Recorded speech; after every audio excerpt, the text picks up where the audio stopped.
ఒక్కొక్కడు చూడండి, అసలు భగవద్భక్తి, పాపాలు, పుణ్యాలు, దేవుడు, పక్కవాడిని పట్టించుకోవడం ఏమీ ఉండదు. వాడు చాలా ఐశ్వర్యవంతుడిగా ఉంటాడు. ఒక్కొక్కడు చాలా పవిత్రమైన జీవనంతో ఉండి దరిద్రుడిగా ఉంటాడు. అప్పుడు సాధారణంగా ఏమంటారంటే, ఏమండి భగవంతుడు అన్నవాడు ఉంటే ఈయన ఇలా ఉండడం ఏంటి, ఆయన అలా ఉండడం ఏంటి? కరెక్ట్ గురుగారు. దీనికి జవాబు ఒక్కటే. సనాతన ధర్మంలో ప్రాణప్రదమైన సిద్ధాంతం ఏమిటంటే కర్మ సిద్ధాంతం. గత జన్మలలో మీరు చేసిన పాపపుణ్యాలు ఏ ఉన్నాయో వాటిని మీరు ఈ జన్మలో అనుభవించాలి అని.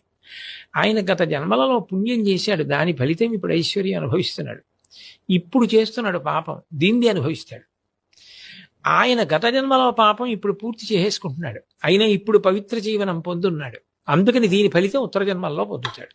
అప్పుడు ఆయనకి హెచ్చరిక, ఈయనకి భుజం మీద చెయ్యి పెట్టి అభినందించి అదే పవిత్ర మార్గంలో వెళ్ళడానికి తోడ్పాటు.